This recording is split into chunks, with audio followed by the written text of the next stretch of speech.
Bangladesh premier league BPL শুরু হতে বাকি মাত্র 2 দিন। দলগুলো ব্যস্ত শেষ মুহূর্তের প্রস্তুতিতে। ফ্র্যাঞ্চাইজিগুলোতে বিদেশি ক্রিকেটাররা ভিড়তে শুরু করলেও সিলেট স্ট্রাইকার্স দলের অনুশীলনে নেই মাশরাফি বিন মুর্তজা। দলটির কোচ মাহমুদ ইমন জানিয়েছেন, বিপিএল খেলার মতো ফিট নন মাশরাফি। আমাদের স্কোয়াডে এখনও আছে, কারণ এই টিমের ওতপ্রোত অংশ হচ্ছে মাশরাফি, এবং আমরা ডিপেন্ড অন সিচুয়েশন, ও কি ফিল করতেছে, ফিটনেসের অবস্থা কি, ও যদি মানে খেলার মত পর্যায়ে থাকে বা সিচুয়েশন যদি ভালো থাকে তাহলে তো অবশ্যই খেলবে। ক্যারিয়ারের অর্ধেকেরও বেশি সময় ধরে যেই ক্রিকেটার 30 থেকে 40% ফিটনেস নিয়েই শিরোপা জিতিয়েছেন দলকে, সেই মাশরাফির নাকি সমস্যা ফিটনেসে। সমস্যাটা কি আসলে ফিটনেসে নাকি রাজনৈতিক পট পরিবর্তনের পরবর্তী পরিস্থিতি? দলটার কোচ অবশ্য পরিস্থিতি বলতে কি বুঝিয়েছেন সেটা নিয়ে সংশয় থাকতেই পারে। তবে সিলেট স্ট্রাইকার্স এখনই তাকে নিয়ে আশা ছাড়ছেন না। মাশরাফি খেলার জন্য নিজেকে ফিট মনে করলে দল বিবেচনা করবে বলে জানিয়েছেন সিলেট কোচ মাহমুদ ইমন। যতক্ষণ পর্যন্ত ফিট হবে না খেলার জন্য, আমরা মনে করি যে ততদিন পর্যন্ত আমরা বিবেচনায় আনবো না ওকে। আমরা ওর জন্য অপেক্ষা করব। এটা হচ্ছে ওর কল।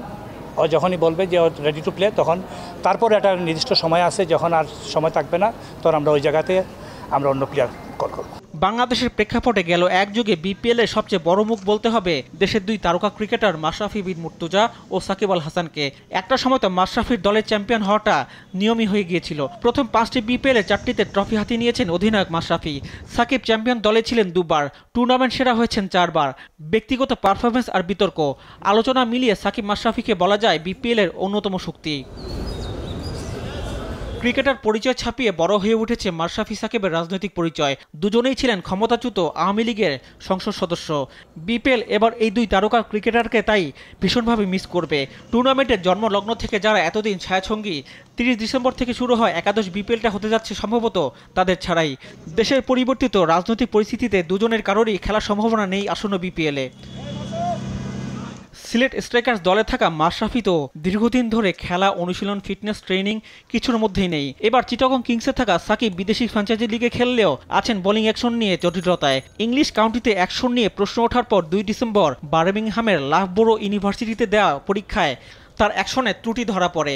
সবশেষ 21 ডিসেম্বর ভারতের চেন্নাই দ্বিতীয়বারের মতো বোলিং অ্যাকশনের পরীক্ষা দিয়েছেন সাকিব। রিপোর্ট পাওয়ার কথা 2-1 দিনের মধ্যে।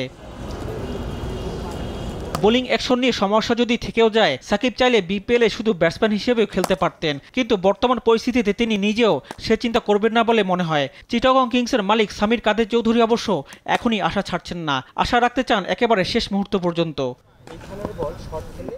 রিফাত আঞ্জুম, দেশ টিভি, স্পোর্টস ডেস্ক।